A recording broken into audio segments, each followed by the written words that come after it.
Oh, except. Welcome. Sit down, roll up, pour up, turn up and tune in. Because you're now watching the Buncher Bull Network.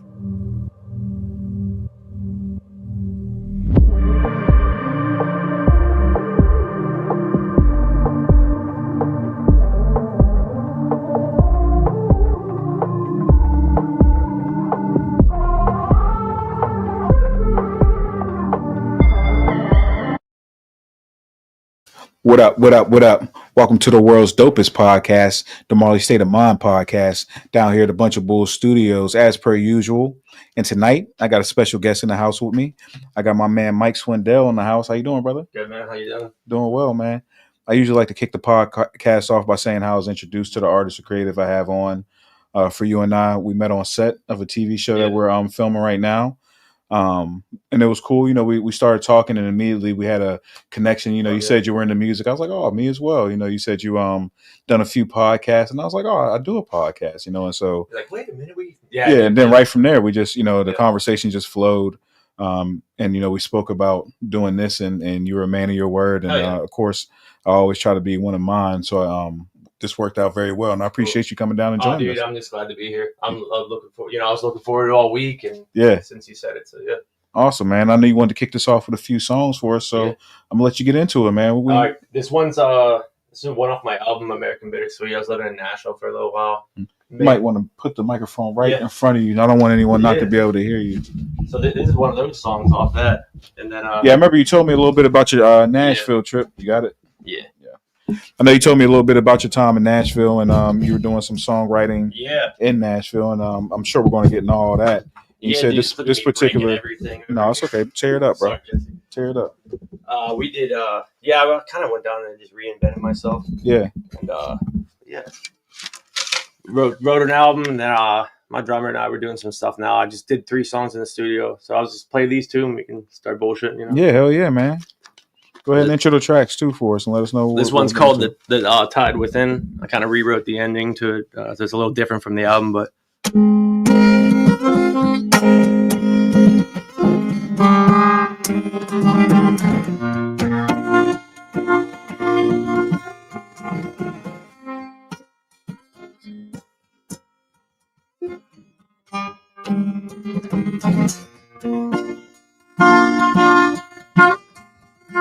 I don't know the difference now. What's on my mind? I don't need it to tie down again. Get another try.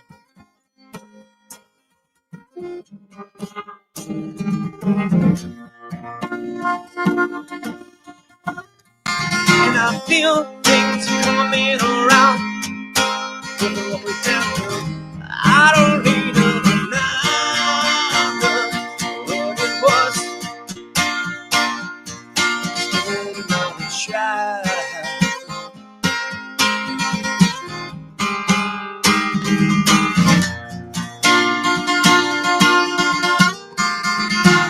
I know what you're going through. You've been rocking that same old. You're tired with them. Let go. I know what you're going through. You've been rocking that same old. You're tired with them. Let go.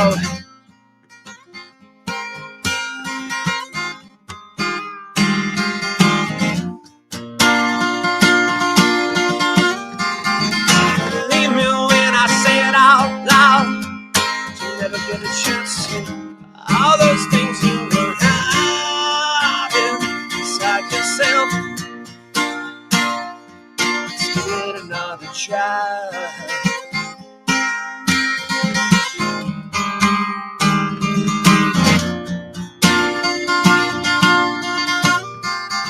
I'm leaving about my way home. Am I ever gonna get there? I'm feeling like I'm a stranger. In my own mind, let's give it another try.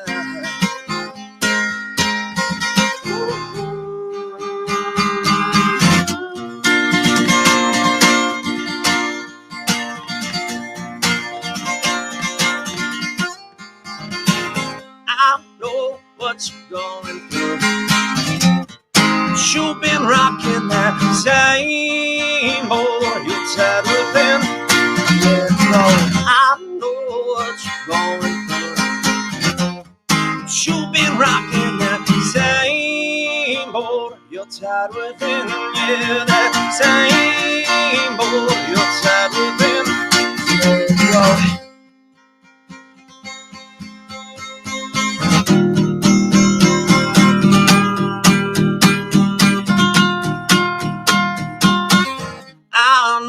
I know what you're going through now. I know what you're going through now. I know what you're going through now. I know what you're going through now. I know what you're going through now. I know what you're going through now. Yeah.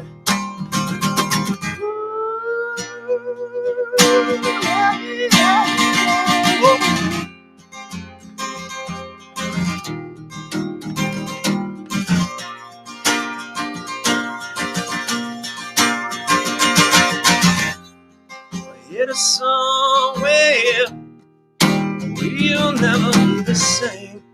For the first time I can see we're all just riding away. Hit a somewhere we will never be the same. For the first time I can see we're all just riding away. Hit it somewhere, 'cause we were never meant to stay here. For the first time I can see we're all just riding away.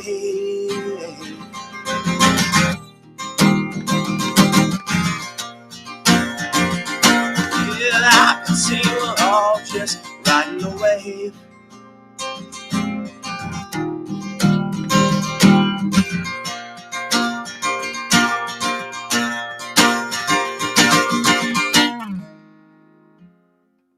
So that's the first one. Yeah, hell yeah, man. That hell one's yeah, thank you. I wrote that when I came back, but yeah, it's still did it on the album. And So you wrote that when you came back from Nashville? yeah, like it was one of the songs that I wrote when I came back, and I got in the studio and just kind of did it live. That CD I gave you. Yes.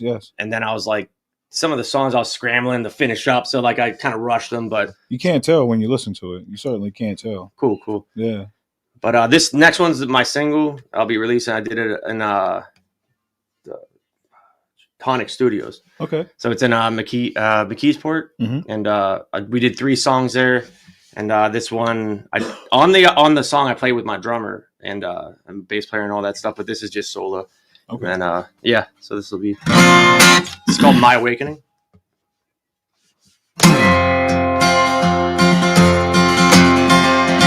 Yeah, see, is that too loud in the mic? Is that fine? Yeah, I stuck to my lines, now I'm going off script. Give me my voice, no, I'm not done by a mile. No, I'm not winner that I bet.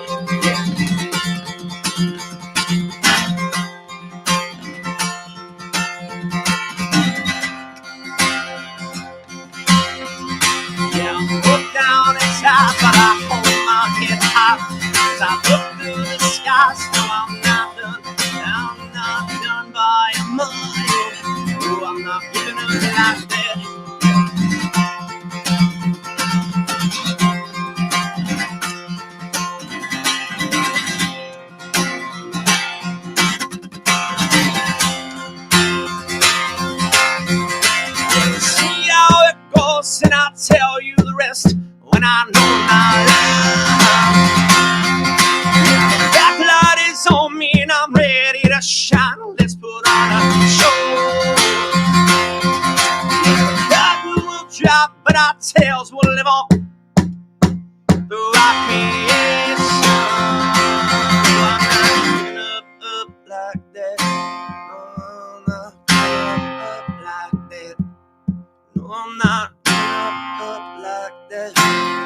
like that. Yeah.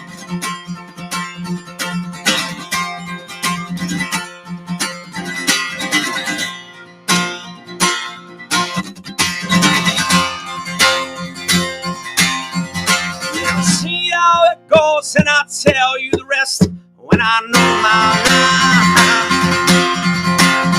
That night is on me, and I'm ready to shine. Let's put on a show. The curtain will drop, but our tales will live on.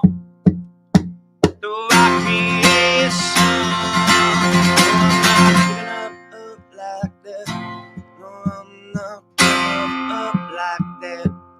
No, I'm not giving up like that. No, I'm not giving up like that. No, I'm not giving up like that. No, I'm not giving up like that. No, I'm not giving up like that. Oh, I'm not giving up like that. No, I'm not giving up like that. Oh, I'm not giving up like that. No, I'm not giving up like that. No, I'm not giving up like that. Like that. No, I'm not giving up like that. Oh, I like that. Oh, I like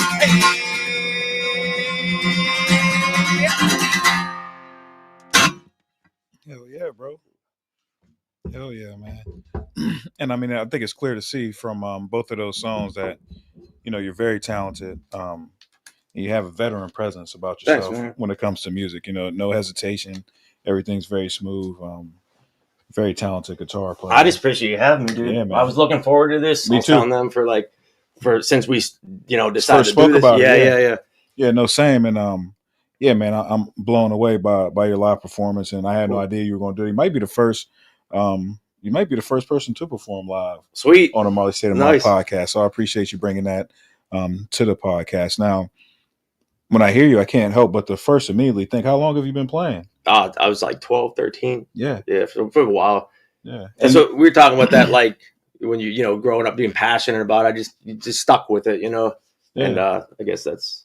Now, did you go to did you have like lessons and all of that as well? No, self-taught. Yeah. Really? You know what's funny? Because I was gonna, when I first started playing guitar, like I had all these ideas, and then I was like, I got to catch up. So I'd sit there for like 12 hours at a time and just really go over this stuff. And there's one thing, like Hendrix is one of my biggest like influences. Sure. Jimmy Page, Yeah. And like I remember before I started playing guitar, that Hendrix said, I never even understood this until I started playing guitar. But he said, how like sing through the guitar, and I didn't understand what that meant. But then once I started listening to Electric Ladyland, I'm like, okay, that like makes sense, So yeah, tell us what that means to you. What does it mean to just sing like through the guitar? Putting your all into what you do. Mm-hmm. Rather, you can't go like halfway, or it just really put your all into it, because you can really learn about yourself, Yeah. And, have you been able to learn about yourself? Oh, yeah, it's uncomfortable at times, but yeah, definitely. You dig deep. You're like, hit that spot there, like sometimes it hurts, but you always come out stronger, so it's worth it, but like therapy almost. It is. Yeah. It's cathartic for sure, but it's difficult at times, but I think it helps you work through your problems. Yeah. A lot of people ignore their problems. Yeah, they stay surface. It's like, you'll never learn about yourself. You'll never grow as a soul if you don't dig deep, sometimes. So the music journey for you has been more than just your passion in music. It's been a life journey. It's been a learning experience. For sure. Yeah. So you say you're self-taught. You've been playing since you were 12 years old. How did you teach yourself to play the guitar like that? I started playing piano super young. My Uncle Charles is an opera singer for the Civic Light Opera. Oh, that's awesome. And he was like, I didn't have grandparents growing up, so he was like the guy. He's my great uncle. Right. And he was the patriarch of the family. Yeah, man. Like he would come over, well respected. Like just a great guy. Mm-hmm. Passed away when I was around 12, and I always think like that was around the time that shift happened, Yeah. And there's something about like music.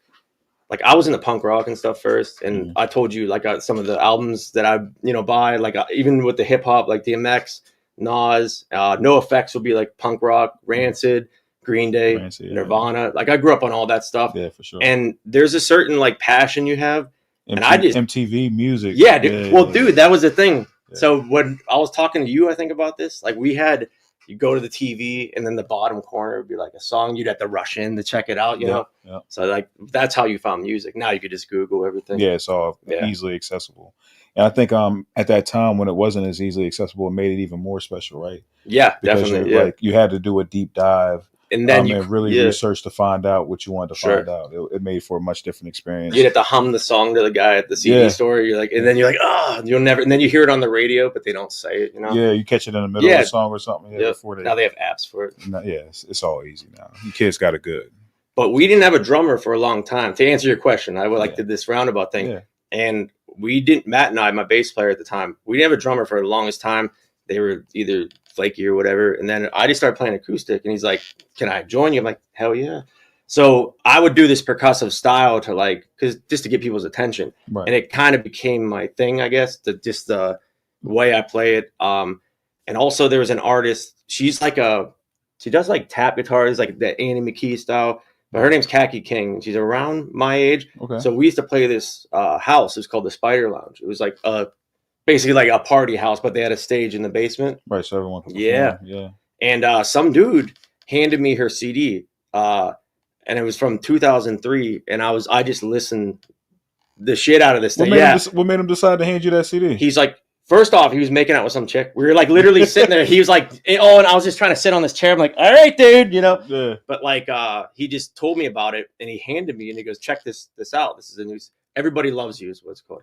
And I listened to it like over and over, just like whenever, you know how like when you're processing stuff. Yeah. Like there's artists like Elliott Smith was another one. Like I would like listen to him a lot. Zeppelin, you know, shit like that. But that was just it, like the guitar. So that kind of influenced the style that we hear from you today. I think just not having a drummer mainly, but hearing this acoustic music that was like that type of style, and then but still other had stuff. A percussion feel to it. Yeah. So absolutely.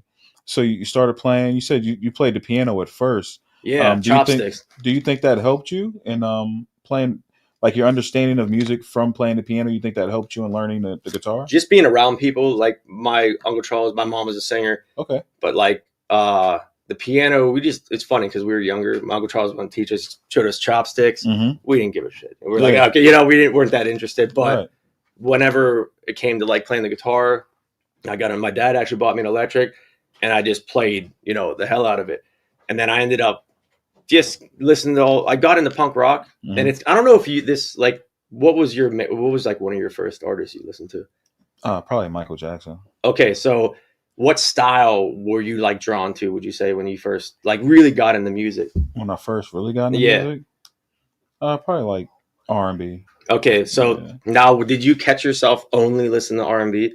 No. Okay. So it turns into rap quickly. Yeah. Okay. So did you catch yourself only listening to rap for like an extended period? I don't believe so. No, okay. I don't believe there's ever a moment. Like I usually get like tired of one thing. Yeah. I'm always looking for something new. Sure. Yeah. No, I just was saying that because I got into punk rock, and I was like, I wouldn't really listen to it. Yeah, it was weird looking back. I'm like, man, I listen to everything. Like my buddy tried showing me the Pixies. I don't know if you heard them. No, I'm not. And they're like, they're great, but like I just wasn't into it. I'm like, nah, man, I like the punk rock. Yeah. But then I started listening to Floyd, Zeppelin, Hendrix, and all. It was my world just opened up. Yeah. So you guys are looking for a drummer that's not working out. Yeah, it'd be like a dude that it'd be like I think in our early 20s at the time, guy like 30s, whatever. But like he'd be like, yeah, I've been playing for 35 years, and then he'd get there, just dust, like an inch of dust on his set. It's like, okay, dude, like you're not playing. Yeah, you're not playing. Yeah.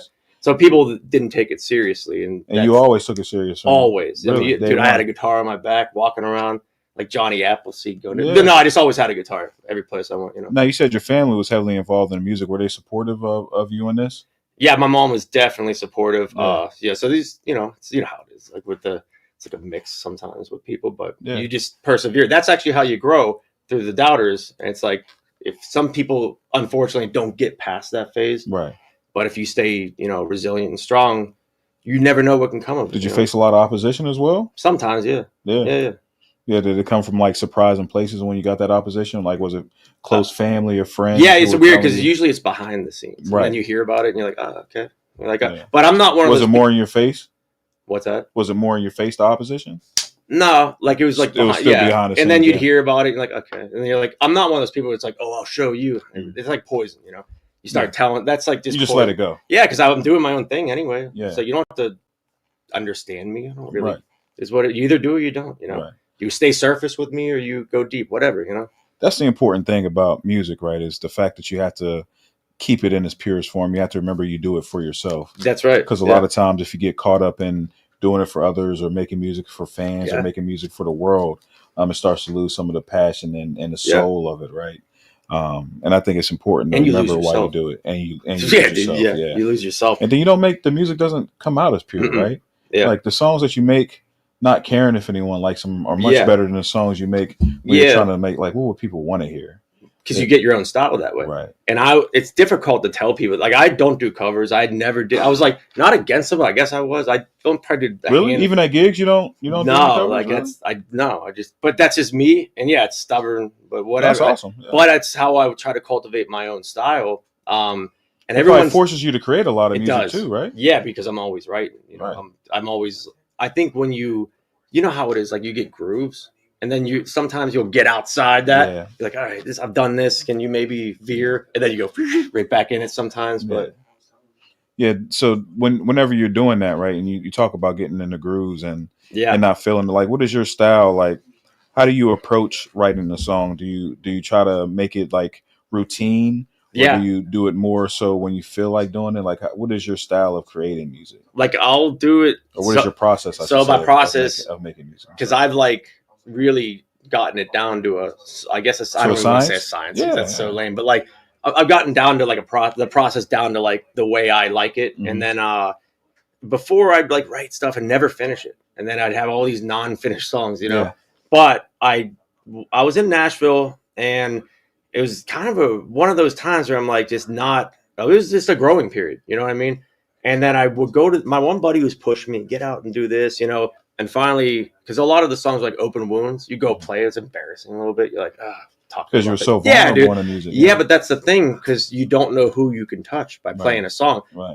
I'm in my head, but the reality is you never know who you're going to impact with even your words. Yeah. But like, I would go to this club cafe, or Cafe Coco. This is in Nashville? Yeah. Mm-hmm. And I would record a song a week. So now I got in this cycle of Tuesday, start writing, Sunday, start writing.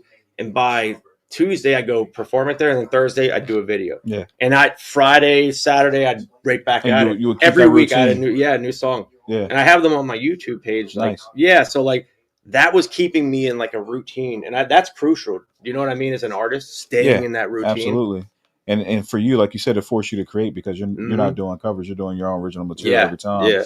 And I'm sure sometimes you're seeing the same audience members. You want to appeal to them in a different way as opposed to you did the last time. You want to try to show them something new. It's like a stand-up, you know, like you don't want to, you go there. You can't go with the same material every time. Yeah, then you see that same guy. He's like, oh, yeah. Like you're like, I heard that, bro.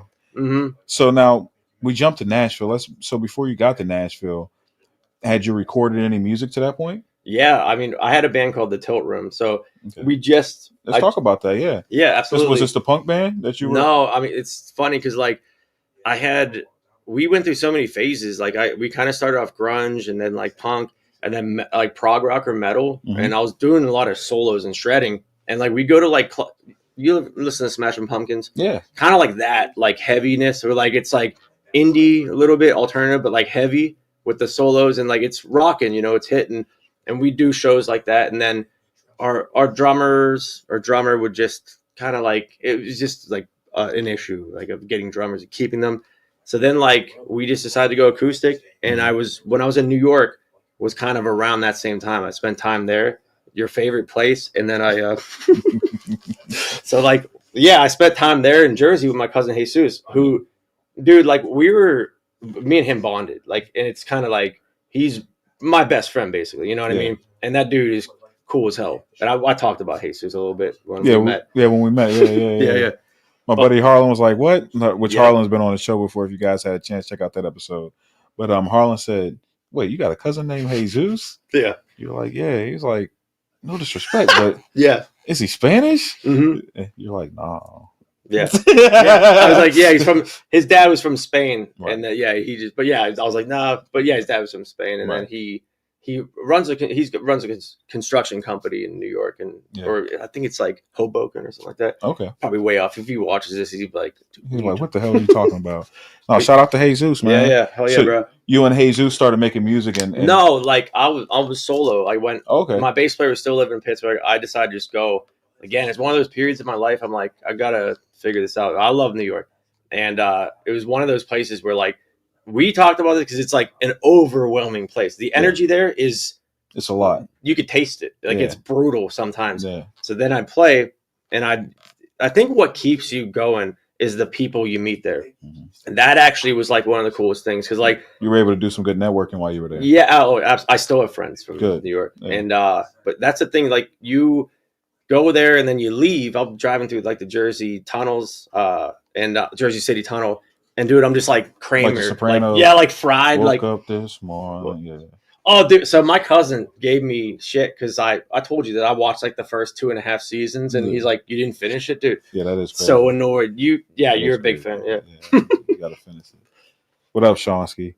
No, that's hey, what's up, everyone? You know what? I keep forgetting this is live. Sorry, guys. What's up? Shout out to everybody that's tuned in to us live right now. We got my man Mike Swindell in the music. I was going to say shout out your socials, but Mike Swindell in the house. While we're thinking about it, tell them how to get a hold of you on social media. Yeah, if they want to follow your journey, your YouTube, all that stuff. Go ahead, plug yourself real quick. At Mike Swindell, it's my Instagram channel, handle, whatever, and YouTube's just Mike Swindell Music. And at Mike Swindell Music, and then same with the YouTube, Mike Swindell. If you're done playing, just bring the mic. Yeah. Oh yeah, my bad, dude. No, it's all good, bro. It's probably like me, like. No, they got you. No, they're good mics for sure. They definitely got you. Oh no, I'm not saying they're not. Oh no, that's on me. I know you weren't. Yeah. But yeah, so you go to Jersey. Yeah. You start going to New York for gigs. Mm-hmm. Do you think that time helped you grow as an artist? Every time you, like that? Yeah, man. Every time you do something like that, it helps you grow. And that's the thing. Like a lot of times people go places and they don't stick it out. And it's like, imagine what that, you never know. You could have been on the threshold. I like how it went like that, but you could have been on the threshold of change or something that could have taken you a trajectory. And you just, if you gave, it's like left it incomplete. Yeah. And I'm one of those people that need to know. So I'm like, you know. Yeah, because a lot of times that can be scary, right? Leaving everything you know. Yep. To jump into the unknown, especially to pursue something like music. You know? And the fact that you were able to do it in a city like New York speaks a lot to your character and how much you had belief in yourself and what you were doing, right? Because that's a big problem a lot of time as independent artists is like you may believe that you're good or know that you're good, but it's like taking that leap of faith to try to make it real, right? That's right. And you were able to do that by going to New York. Now, I know you said you had different phases of your music, and the way you would describe it. How would you describe it now? What would you? I indie alternative, I guess. Yeah. And I feel like I don't even know because it does. Here's the thing: you like when you write or whatever, you have an idea of what you sound like, and then everyone tells you other stuff anyway. Yeah. So probably indie or alternative acoustic. That's about it though. But I had like. In New York, I feel like that was the cusp or the change where it like I went from like trying to figure out my acoustic stuff to experimenting with it and then kind of being, okay, this is my style. And then we made Nostalgic Future with the band The Tilt Room. Okay. My bass player passed away 2014. And then my friend Anthony joined the band with Justin and we made a whole album, which was difficult because we're like, but I remember we were in the studio, which is kind of crazy. And twice like the board just shut down and I was like really like choked up going there because I'm like first time recording without Matt and we did one before I went to New York. I have an album called Confront Your World and it's from the Tilt Room, just acoustic stuff, and we were recording up in the attic part. You just hear like all the drunks downstairs screaming and going like because the mics pick everything up, so I'm laughing like in the thing, but the booths were like it was like a great time. Look, like thinking back on it, we recorded a ton of songs up there. You know how ear fatigue is when you get like, oh my god, I didn't want to hear another song. Exactly. I'm like I need silence. Silence. Yeah. But the vocal booth, like I was just like 1,000 degrees in there melting. But you know, it's like it's fun, man. It's like I enjoyed that whole experience. So going back to the college, my drummer, he's a professor at Cal U. So we were able to use the studio. and we recorded Nostalgic Future thanks to Greg Davis. He's awesome. Greg's like, shout out to Greg Davis. Man, yeah. He's a great, like, genuinely good guy. You know, one of the good ones. We went there, and I was doing vocals, and dude, the board just shut down. And I'm intuitive. I always start feeling like, okay. And then Greg boots it back up. We're doing it again. It just shuts down again. So we go in there. That was pretty good shutdown sound. That was pretty good, yeah. Remember Police Academy? Yes. Okay, yeah. I was already with you, yeah. But we went in there, and I didn't say anything to Greg. It's funny, we didn't say a word, and then I said, hey, do you think I was maybe mad? He's like, dude, I wasn't going to say it until you. So it was kind of cool. I felt like he was there with us during the process. We got it mixed and mastered in Ohio. And I forget the studio name. But we had a violinist play on Laura, and we ended up kind of doing some stuff, and then the band broke up. And that was when I was like, I'm going to Nashville. Like I had this like made up, and it wasn't like a long thing. I'm like, no, like once my apartment lease is up, I'm going to Nashville. Now, did you know anybody in Nashville at the time? No. Wow. So you took another leap of faith. Yeah. Just more belief. What made you decide to go to Nashville? And the reason I ask you this is because I do tell a lot of independent artists, especially if you have no ties, nothing keeping you in one place. Yeah. Move around. Go to places like Nashville. Go to places like New York. Go to places like Atlanta, LA, that the music is, you can get better seen, and you never know who's in those audiences. Right. At those you don't. That's the thing. Like here, it's like, no offense, but like a smaller city, it's like you're, John down the street, he's coming in. But like New York, you're like, oh yeah, Prince was here the other night. Right. Like that happened at the Village Underground I told you about. Yeah, we started talking about Prince. Yeah, dude, I was like, they're like just sitting there, and then Prince just comes in and does a show. Imagine doing an open mic, and then there's Prince. It's like crazy. But that's the big thing about moving to those areas. So you took another leap of faith. What made you decide on Nashville? Because like, at the point, you know what? This was like the first time in my whole life where I was like, maybe I'm not cut out for this whole. Is this before you get to Nashville, or when you arrive? And while I was there, it's like a brutal process, like self-examination. I was like rediscovering a lot of stuff, and it's the first time in my life that I ever went back and started thinking about the things that happened before. Like, like you go through life, you're just boom, boom, boom. Yeah. And this was on a few looking ahead. Yeah. This is the first time I examined my life in my whole, and I'm like, oh yeah, that was that thing. So I think that helped too. Because when you're by yourself, dude, you're like, I was in Gallatin, Tennessee, which was like to my right, Nashville, to my left, Cal's in Kentucky. Yeah. So it was like, but it was a cool place. I go to the church and play out in the pavilion. And I just sit there and write. And this was like the first, I scrapped all my stuff from the album I just made with the band. And I was like, I'm starting over. Like, that's how I felt. Was that scary? Fuck yeah. Oh, is that, yeah, absolutely. Yeah, man. It was like one of those things. I'm like, oh yeah, this is nerve wracking. But when I've learned through life, when you push through the discomfort, you do come out on the other side. You grow. You do. Like, there's no not growing.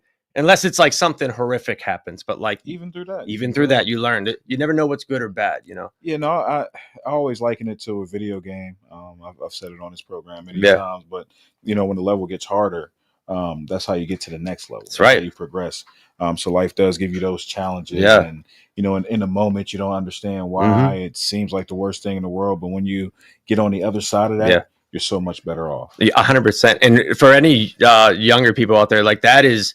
It's hard to see it when you're like when you're in it. Exactly. You're like, oh, this is never going to end, but there's always an end. Nothing stays the same. It's nothing's always good. Nothing's always bad. Right. So just run with it. Like embrace it. So you talked about like people not believing and stuff. Yeah. I had a period where I went back to Pittsburgh for like a month, and like my rent was like freaking, dude, I'm like, and I was living by myself. So like I just stayed up there because I was getting homesick. It was a weird feeling. Like I was like, man, like my dog's there, all this stuff. I felt like off, you know what I mean? Yeah. So I went back to recalibrate. But after that like period wore off, I was like, I don't belong here. I didn't feel like I needed. I had unfinished business. Back to Pittsburgh, you felt like you didn't just belong. Because I was still in Nashville, not like I didn't belong, but like because I still had unfinished business in Nashville. Sure. Yeah, so. Sure. I would have felt like it would have been weird to just come back at that point. Was it tough coming back too? Because I'm sure people knew your mission and knew what you were doing there. They're probably asking you questions like, "So what's going on with the music thing?" Yeah, exactly. Yeah, and then when you're in, dude. That's because because you still do the music thing. Yeah, because how. Yeah, you still do. My friend, we were talking about Mike Hitt. He's a good friend of mine. Mike, We've talked about that multiple times. It's like, oh, you still doing that? You're like, it's always just somebody just so like off base with what they don't know you but they do, they're just surface with you. You're like, okay. But like I went there, and then probably after the first week, it was like the holidays and stuff, some like family drama shit. And I'm like, and then that like being back home feeling was like, all right, like I realized why I needed to go back in the first place. Well, not even that. I love Pittsburgh, but like it was more that's good. Yeah. No, it was one of those things where like I was like, I have so much to do, and I didn't get what I wanted to get done. Now what you intended, like you said, I had a mission, and we talked about that too, about how going somewhere, or what was the thing we were discussing about how like with your, God, I just had a brain fart, but like whenever you go. There was something I wanted to touch base on this, but I'll probably remember. But going down there, I did my thing. And when I got back down there, I remember going, okay, like I got to just really focus. So I stopped drinking. I stopped doing like the stuff that like bad habits and shit. Right. And I just focused, and I would grind it out and do it. I'd go to that pavilion, that church. And I remember I was hearing something over and over. I'm like, what the fuck is that noise? And it was like, so literally next to me was a farm.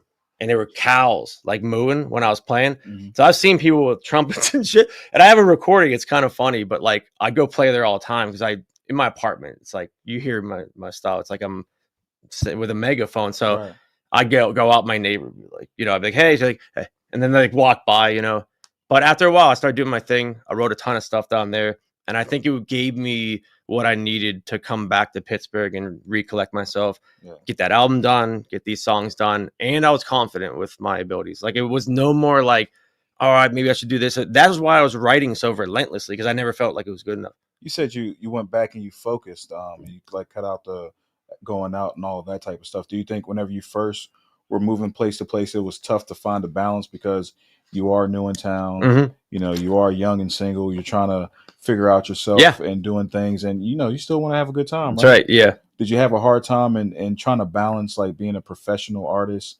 and understanding what it is to separate the party time from the professionalism? Yeah, because when you get to a place like that, you want to meet friends. And I did have a friend there immediately through someone here. That's why I moved that apartment complex. So when I said that there was no one, I didn't know him though. You know what I mean? Right. But like a friend of a friend. Yeah. And he was cool, but I found that I'd go to like, we'd party and stuff. And after a while, I'm like, well, you're here for a reason. You know what I mean? So it is difficult. And to find that balance. Yeah. Because you're also like, man, I miss Pittsburgh. I miss my home. Right. And I love Pittsburgh. Like music is different, right? Because you're in party environments whenever you're doing music. Yeah. So to remain professional. That's right. Yeah. At the same time, and do your job. Like I had a job that like I worked from home. Yourself. Yep. And I got commission. I didn't get salary. So it was like I was doing that. How feast or famine. Yeah. There are days I'm like, all right, rent's coming around the bend. Like it's like, it was like weird feeling, but it always worked out, right? So I was and I don't know, man. I just started writing a ton of stuff, and I guess I found my voice in a way.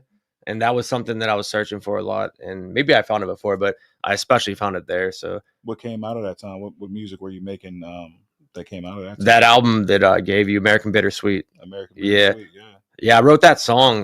That was the last song I wrote there. And I was like, that's the title track. And I have a running thing where I have title tracks for each album. And I don't know why, it's like a tradition now. So I just use one of the title tracks for the album. Is there a reason you decided to go with American Bittersweet as the title track? Yeah, because like the whole album was about like just following your dreams, and then I would see people that would like give up on their dreams, and I'd talk to them. There's one dude who's a comedian, and I remember being like, oh man, he did, like my one friend's like he gave up on that. I'm like, oh, that sucks, like because I know that feeling. Why would you? I'm like, oh, you got to get back at it. And then like my friend was like, why are you saying that? As if I'm like doing a bad thing. I'm like, because I'm trying to encourage him. He's like, no, he's done. Okay, what are you, you know what I mean? It's like, you speak for him, or that's probably running dormant in him. You don't just get rid of that. As an artist. Yeah, and that's what I was going to say. You understood. Yeah. You understood what it meant to him because you're an artist. And even though it's not music, it's still something that you can relate to as a performer and as an artist, having that. So your friend, I'm assuming he wasn't a performer, right? No. This friend. So he doesn't have that understanding. And I think a lot of time for people who are outside, it's hard for them to understand the heart of an artist. Yeah, I agree. And what it means to us. Even in relationships, I've seen, or experienced myself. If you're dealing with someone who's not an artist, they have a hard time understanding. Yeah. That this thing has a special place for you. It holds some type of value for you. And I think just the average person doesn't understand. No, and it's difficult to articulate too. Yeah. It's like you hear about, I don't know if you're like, I watch a lot of NDEs and stuff, and they talk about like the telepathy, like when people communicate on the other side. I'm big into the paranormal and stuff, but like my thing is like, I feel like music hits that place too. Yeah. And you can't. It's a spiritual thing. Yeah. Like I write a lot of, you were asking about my process. Yes. And like, I write melodies, and then I'm like, the words are already there. I'm just trying to find them. And then like a lot of times I'll write the chorus and I'm already saying it as I'm like, it's just pouring out of me. Yes. Now I've written songs for people that asked me to write a song, and I can do that. And I have. I also wrote a song when my uncle was dying of cancer. I told you about, we were talking about that before, and he couldn't talk. And like, so he just wrote on his last words to me were coin a song for me. And I was like, all right. Like, so me and my dad and my brother were driving back, and my dad's like, it's a tough task, dude. Like, Yeah. And I'm like, yeah, well, I do this. And that goes back to like people not understanding, it's like, that's what I do. I can do this. I wrote it in 3 days and played it at the funeral. It was like, but I felt there's a special thing. That's a special thing when you could do that for somebody. Yes. And music's important, It is important. And, it's been around since the beginning of time, right? Yeah. It's always been birds here. chirping, it's like, nature. Yeah. Nature gives us music. Yeah. And like you said, I do this. This isn't anything. Yeah. Like I knew, but Yeah. So you go to Nashville, you're gigging in Nashville. You said, did you start writing for artists at that time when you were in Nashville? No, man. I always like had my own idea that I want to be my own entity. And like, I could, I suppose, write for other people, but like, I just want to go perform, I can sing and play guitar. So why not, Yeah. Were you doing a lot of gigs in Nashville? Not a whole ton, but like, I was doing every week I was playing. So did you do some networking out there as well? Oh yeah. I still have one of my best friends. I stayed in touch with him. Scotty Nickel is one of my best friends. And he moved. He's in Texas now. Mm-hmm. Now this dude, he ended up getting into politics. He's like one of the most ambitious people you'll meet. So you were talking about networking, going to these cities. You run into that type of mindset, these people, and that is probably the benefit, because like people can really drag you down that don't do it unintentionally, and it's not like they're ill will or anything. Don't understand it. They don't get it, and it's good to be around, be around like-minded people, not like an echo chamber, but like people that get you. Yes. And that let you be yourself. Yeah, no, 100%, man. It's so important to understand that. And I think that was one of the big phases of change in my life, is when I understood just how much the people that you're around influence who you become. Mm-hmm. That's what I was talking to Cam about. We were earlier, we were talking about me, Jesse and Cam, and it's like, you are the people you surround yourself with. Yes. You become that. You become them, whether intentionally or unintentionally. Mm-hmm. It's just something that happens. And if, like you said, if you could find another person who's motivated, it may not be in the same lane as you. It might not have to be music. Maybe their passion is, like you said, politics. Right. Yeah, not even that, but it doesn't matter. Like I gravitate towards people that are, you could be a machine shop guy. Yeah. My one buddy, Chris Lutz, he's a hell of a mechanic, and he's one of my really good friends. Works on all my actually, Jesse were talking about that, because Jesse works with the cars and all that stuff. Yeah. And he's just a good dude, but he's so passionate about that. Start his own company, does that. You know what I mean? I respect that, and I even think he would have an idea, right? Like what that entails, Right. And I think it's not just music. It's like, are you passionate about something? That's what life's about. It's short, man. It really we live and then we die. Yeah. And not to be macabre, but like it's the reality of it, right? And I think the understanding of that is important, right? Like, it's not to be doom and gloom, like you said. It's more so for the fact that you appreciate the things that you have. That's right. Yeah. While you're living your life, you try to understand that, you try to value it that much more, knowing that our time is limited. Because a lot of people do take it for granted. We take it for granted sometimes. I'm sure you do. I know I do.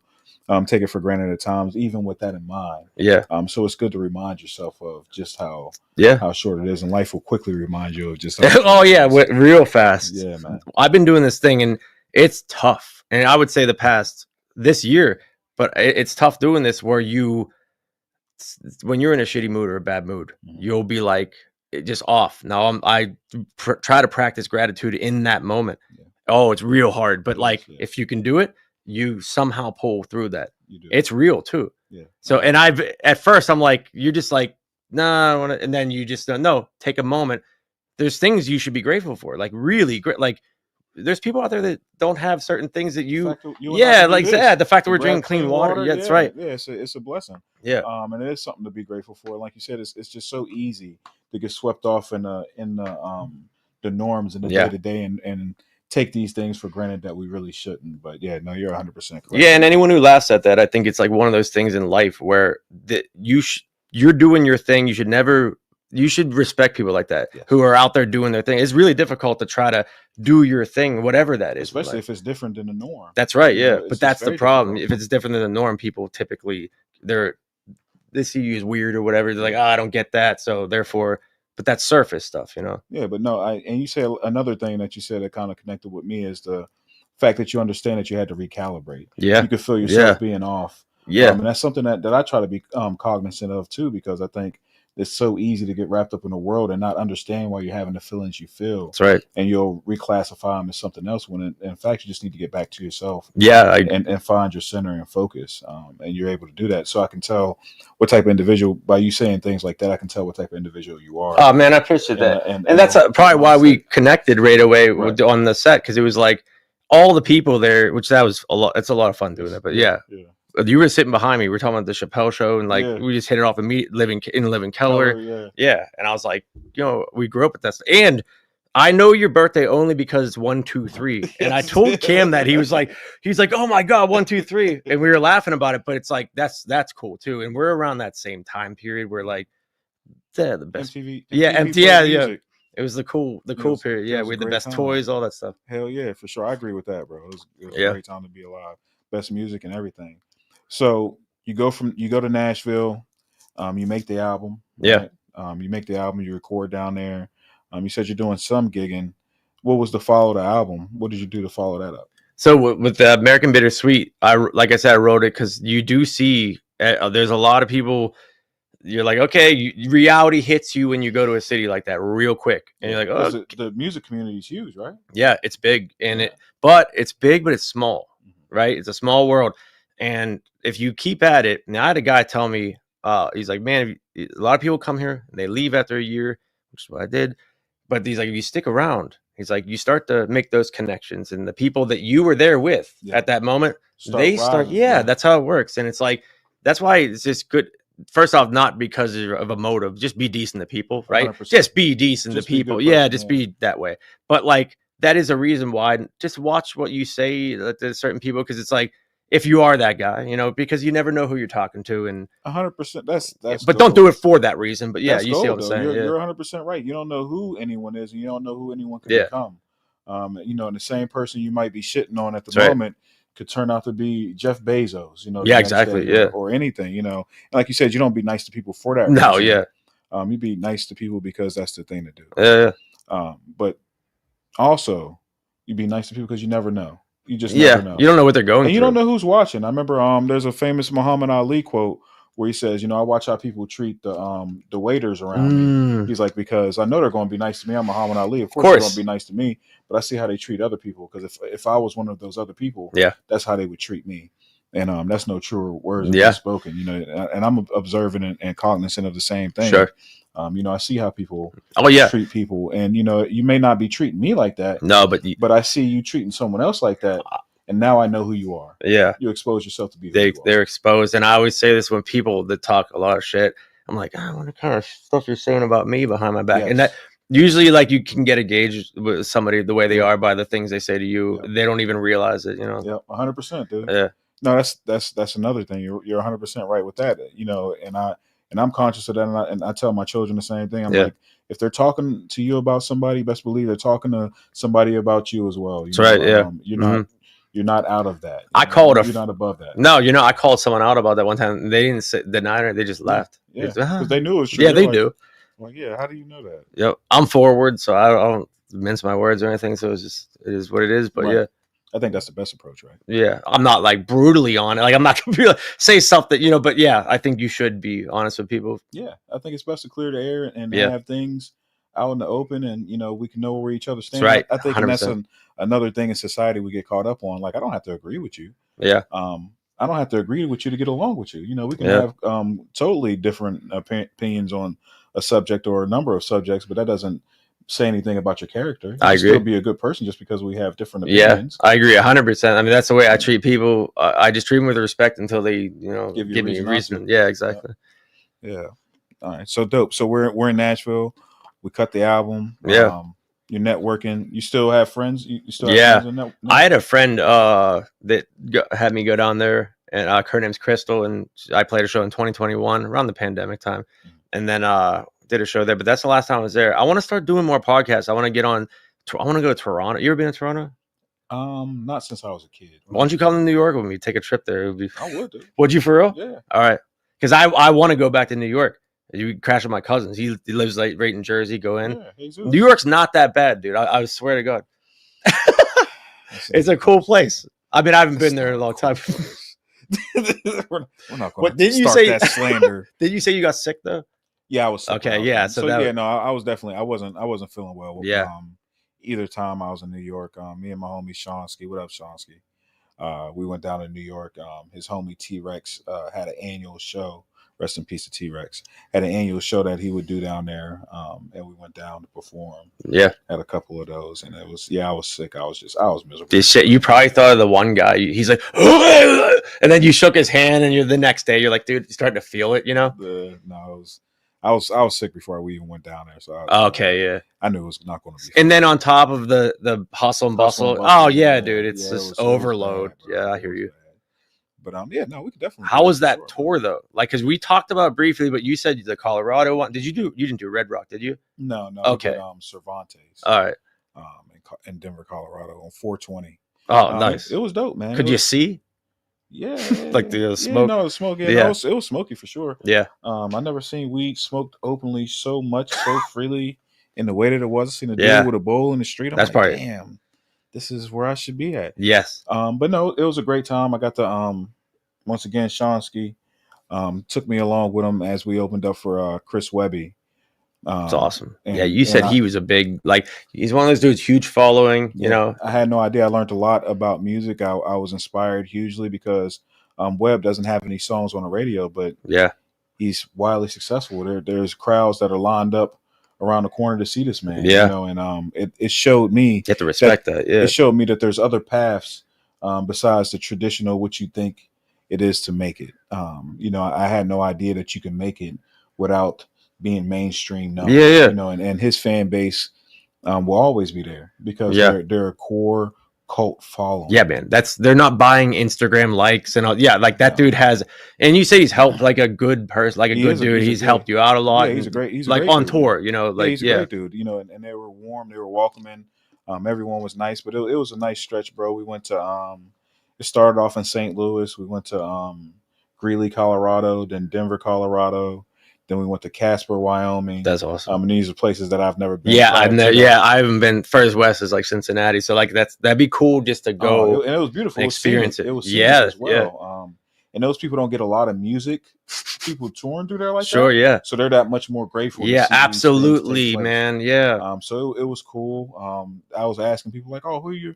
Like, we didn't even know who was performing. We just knew something Yeah. going on here, and we wanted to like, "Oh, that's dope." It's awesome. Yeah. So no, it was a great experience. It's the thing about stuff like that, like even doing TV, right? You and I met on a set of a pretty popular Yeah. TV show, and people hear about these things and they think it's real glamorous, and they think it's these very cool, and it's really none of it really is It's- glamorous. It seems. Yeah. We just get the. touring's very much the same way. You go into Yeah. a venue like 2, 1 o'clock, 3 o'clock. You're doing Yeah. sound check. Yeah. You barely got to sleep from the night Yeah. before. You're traveling because you're driving from city to city, so it's just like a lot of hurry up and wait.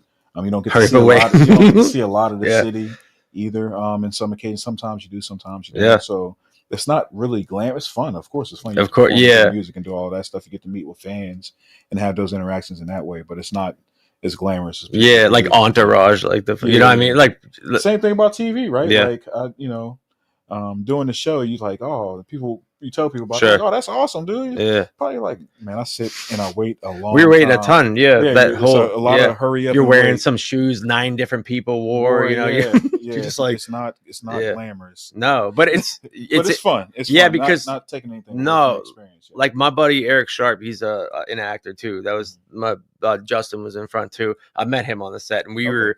You guys are. What was your buddy's name? Harlan. Yeah, Harlan. Okay, yeah, Harlan. Yeah. Now, did he just do one recently? Who was the guy with the? You did 2 like FaceTime ones. Oh, okay. You said he was your brother. The one was my DNA brother. Yeah. Okay, yeah. That was. I saw some of that. Yeah, that was a great one. He's a good dude. He's an amazing artist. Yeah. And producer. And the other one was showrunner. Okay, yeah, showrunner. Yeah. That was a producer that my brother introduced me to. Actually, from Seattle, Washington. So my brother nice. lived in Portland, Oregon, for a period of time, and he met showrunner out there Northwest. We have a lot of connections. Know a lot of people. From That's Northwest. How's the scene up there? It's awesome, man. It's supportive. It's another place where people like the thing I found out, like especially in like a lot of scenes that I've seen on the East Coast. It seems people go to shows because they know someone. Yeah, you go to the Northwest, like, and you ask people like, "Oh, who are you here to see?" They're like, "Oh, we just know there's an event going on. Like, we wanted to come in." How weird is it? Like, isn't that? That's great, dude. When I was in Nashville, same thing. Sure, yeah. I go to a place. I'm like, you guys here for? I thought they were here for like the drink special or something, which is typically what happens. And they're like, no, we're here to watch the music. It's strange. You have to get adjust to it almost. It's you weird. see people who are going out just to watch people that they never seen perform or know anything about. Yeah, it's cool, but it's like a weird. At first, it's weird because you're like you're not used to it. You're not used to it for sure. So, did you guys do when you went up there? You played with him? Yeah, well, the showrunner and then your brother. Oh, so yeah, no, I lived in Portland, Oregon for a period of time, and I'm really good at networking. Okay. So I did a lot of networking. Yeah, I while could tell. I was out there, and I've met a lot of cool artists. So I performed a number of times out there. Showrunner, him and I haven't met face to face. We've had interactions. We're working on a project together and things like that. But yeah, me and my brother have been obviously doing music for a long time together. It's awesome since we were kids. You know how that is when you have that symmetry. Like, as my brother and I, we would. It's funny because we used to do like we would act out scenes and stuff. Yeah. So I guess we were acting without realizing it. Mm-hmm. And one time, dude, I'll never forget this. Like, you remember the Ninja Turtles movie? Yeah, dude. Remember when Raph threw this side? That's why I brought these over for you. Yeah, guys. man. Back there, shout out not to to say like I just wanted. I'm a big Turtles. Those are fire. Yeah, but I didn't even notice you didn't bring Mikey until you told me you didn't bring Mikey. But next time I come on, I'm bringing it. But I grew up with Turtles. You probably did too. But there's a scene in the movie where Raph throws the sign and it like breaks the light bulb, and then they're like beating the foot soldiers up. And so we were doing like that kind of scene, me and my brother in the hallway, and I threw this like plastic sign. The light burnt out. We both went. Oh, you broke the light, bro. I broke the light. First off, I was thought I was getting my ass whooped, but then like my mom was like, I was just gonna. But we were like, like immediately like that reaction. But yeah, man. So with your brother that symmetry and that like connection that you have on that level of as artists, and sometimes you don't get that with people. You know what I mean? Yeah, 100%. Sometimes you're like, you don't jive. Yeah, no, and it's funny because my brother is such a different artist than I am. As far as content and stuff like that, he's much more conscious than I am. Shout out to him for being that, and he teaches a lot whenever he talks and does music. Nice. He's a teacher. So yeah, it's so different, but we still make great music whenever we do collaborate. Yeah, it's always amazing music. It's awesome. Yeah, that's really cool. How long have you guys been making music? Since with your kids or since we were kids? Really? Yeah. See, that's what I'm saying. It's that connection, Yeah, it's a long time. We made a whole album one night. No shit. We got the biggest kick out of like it was just such a bootleg way we were trying to make. That's awesome. Trying to make music, bro, and we made a whole album that night. Dude, now did you already have the songs, or you just were? No, we were making them. Okay, that's sweet. Yeah, that's just cool. writing them, yeah, bro, that's like, sweet. Coming up with that's and badass. Everything. Like, all right, that's cool. Yeah, so shout out, bro, man. We had a lot of fun with that, and we have the same father, different mothers. Okay. But I have 2 half sisters. So exactly. And then, I refer to this is my half sister. No, hell no. My dad would have killed us if we were together. You're like half. I'll cut you on you want a half. But his mother, I love her to death. She's I'm super close to her. She's like my other mother. That's cool. So we didn't. So I say that to say we didn't grow up together necessarily, but we had years where we would. Like I lived with them for a couple times at a time. Because we were so close. It's awesome. How far apart in age? 3 years. Okay, 3 years. Yeah. So you guys fight and stuff? No, No. like I said, Okay. well, we didn't live together, so Okay. Yeah. whenever That we I got was saying, together, we didn't have it was a novelty. Yeah. You know what I mean? It wasn't like the novelty wore off. Like it was always exciting to whenever those moments happen Sure, that we get to be together. Yeah. We were both always really excited about it. Yeah. We would do things like make an album in a night, you know? Yeah, that's all. That's what I mean. So you're looking for my cousins are like that growing up. My brother and I, we'd find out they couldn't. We'd go over to my dad's, and then we find out they couldn't come over. We'd be all bummed out. Yeah, my dad's like, "Were we doing something?" But like, but yeah, like my brother and I would get in fights at my dad's, be late, and then my brother would try to scream. We knew it would be a problem. Like, you know. So we'd fight over dumb stuff. You know, we'd draw comics and stuff. We would do like a Dragon Ball Z type thing. So we were creative together like that. You know, but. Then we'd end up getting a fight over whatever, dude. Like a creative different, something dumb, But hell yeah, man. No, for sure. Damn, I appreciate you coming. Yeah, I know this was a lot of fun, bro. I know we could probably talk for. Oh yeah, how long have we been talking for? About an hour. We're a little bit. Oh wow, okay, yeah. Yeah, no, it's been great. So now what can we expect for the future from you?